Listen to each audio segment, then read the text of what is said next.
you all were working. And most people in this community don't understand that. So thank you so very much. And thank you for your updates that you sent to all of us. Commissioner Evans? Thank you, Mr. Chair. I want to echo the sentiments of Commissioner Council as well as the other commissioner down there, our vice chair. You know, it's not a day that go by that I hear my colleagues as well as our manager talk about the great work that the members, the employees do here in Cumberland County to make us look good. And for that, I am grateful. And I know that the citizens of this county is very grateful for everything that you do to make their life as pleasant, going through trouble as you possibly can. And I agree with, she didn't quite say it, but I know where she was going with it, and I don't want to put words in her mouth, but I am. When Commissioner Council said about the living wage, I think it's time that we do something about that. I really do, because you all are just fantastic. And as I said earlier, you definitely make us look good, because we're not, well, I'm not going to say that one, but we thank you. I thank you from the bottom of my heart for everything that you do to make Cumberland County the greatest county in my eyes in North Carolina. Thank you so much.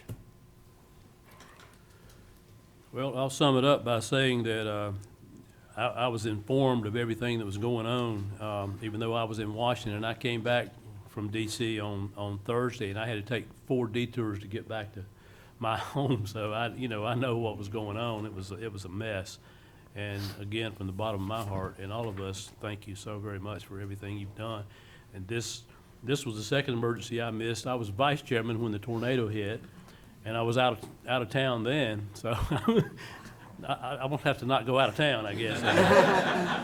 At least not while I'm an officer of this group. Don't go out of town this week, please. There's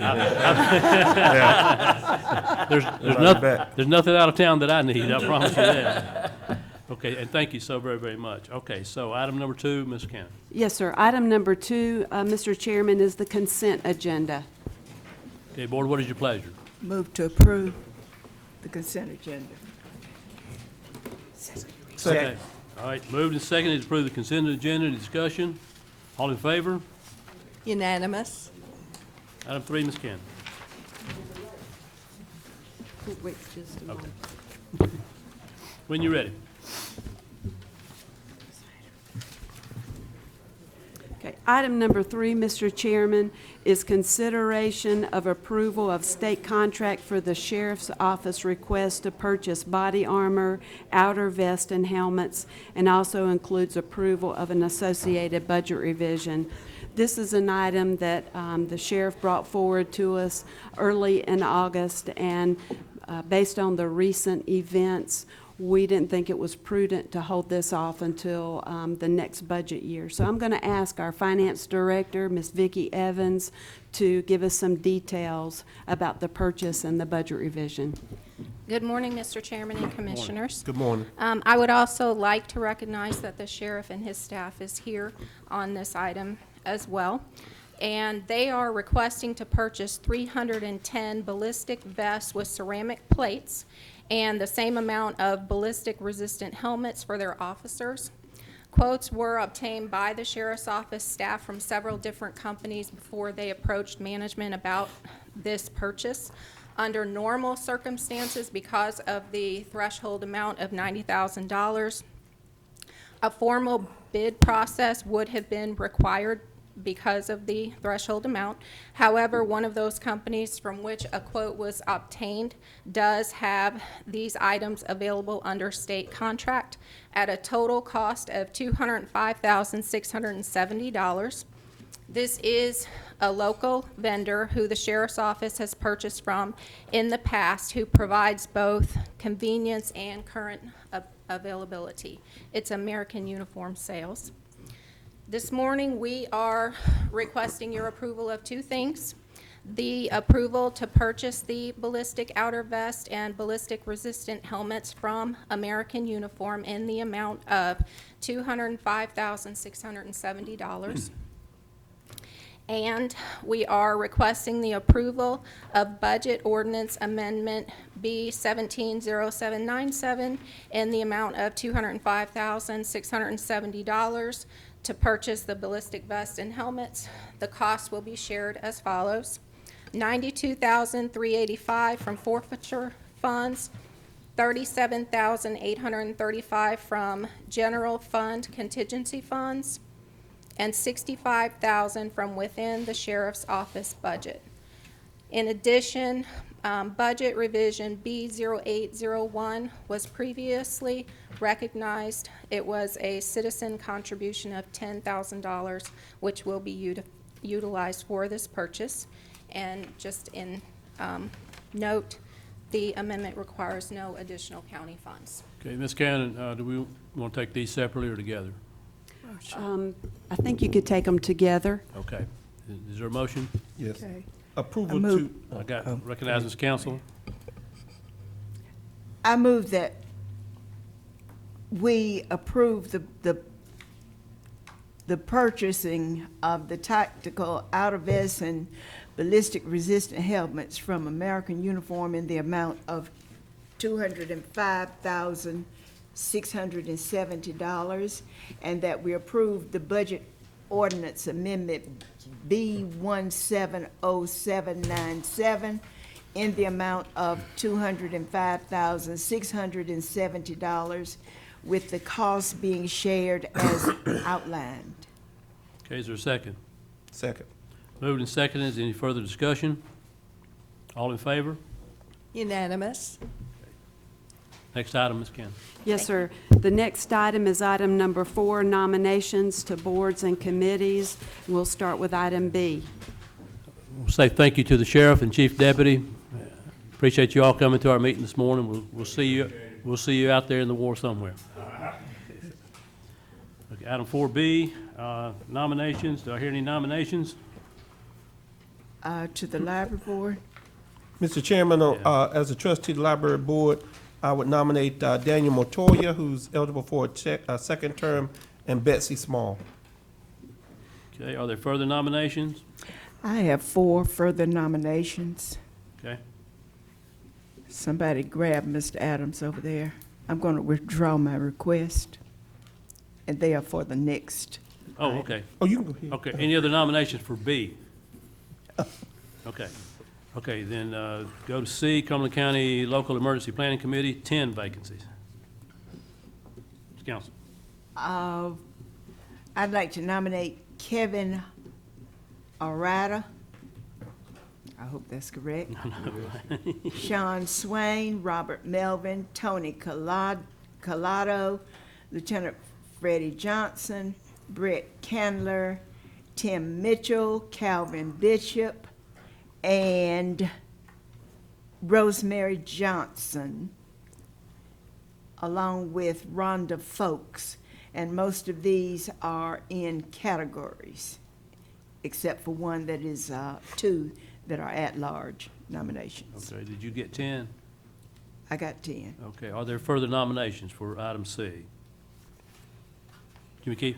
Yes, there's one position that the LAPC has asked the commissioners to look into. It's one vacated by an at-large position by Ms. Marshall Fogel. Oh, I made a nomination. Okay, I I will, mean, we can make another nomination. Okay. I will withdraw my No, nomination. I'm sorry, let me catch I'm up to sorry. speed here. Which one are you talking about, Jimmy? well, At large, Hold on, at Yeah. large, there's a. the last ones? Okay, And, yeah. and to be fair, I've had a conversation with the attorney on this. There are so many categories here and they're so specific. We have had a lot of difficulty. I'm the representative of this group, and we have had a lot of difficulty. And quite frankly, we have a lot of talent that is having to rotate off that still fills a very need. One of those being Sally Shutt from our own place, which is if you Commissioner Council, if you feel strongly about your nominee, No, I just remember that you always say someone who's a graduate of an academy, so well, there happens to be one that's a graduate of an academy that That's why I has her nominated name them. on the list, and I was going to move that way. But since you are the liaison, I will withdraw my nomination, which was Rosemary Johnson. Okay. Well, in that case, thank you, Commissioner Council. I'd like to nominate Mr. Henry Eisenbarth, who is a graduate of the Citizens Academy. Okay. All right, further nominations for the Cumberland County Local Emergency Planning Committee. Okay, item D is Human Relations Commission. There are 2 vacancies there. Do we have any nominations for that?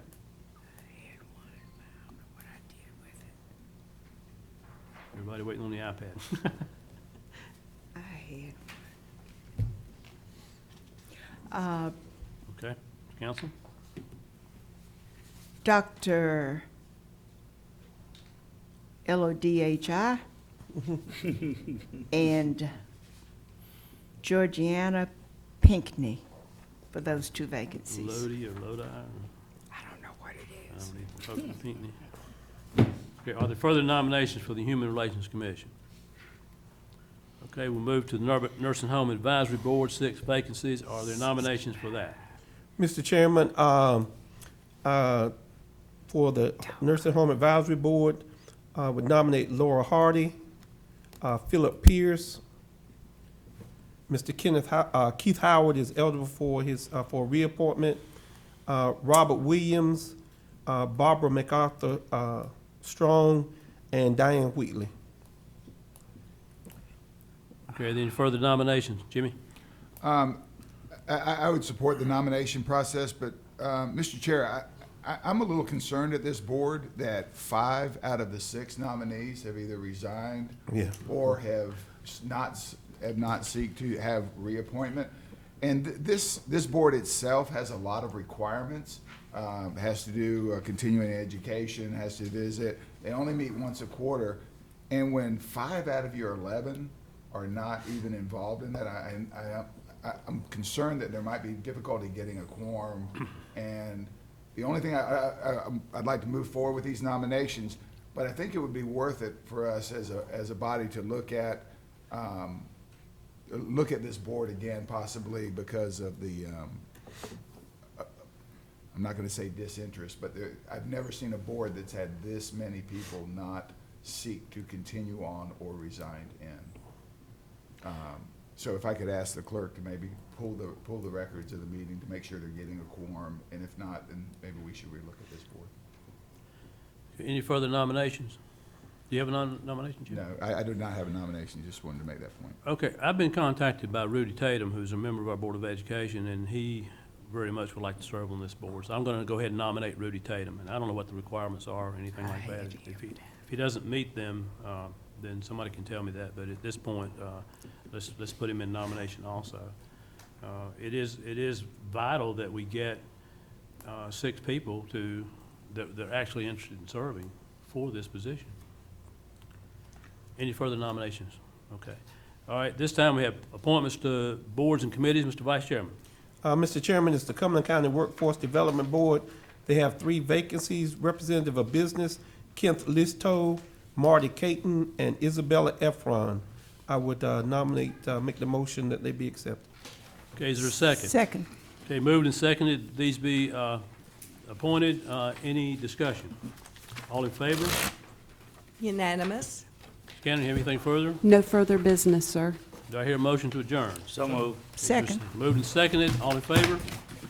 Unanimous. Okay.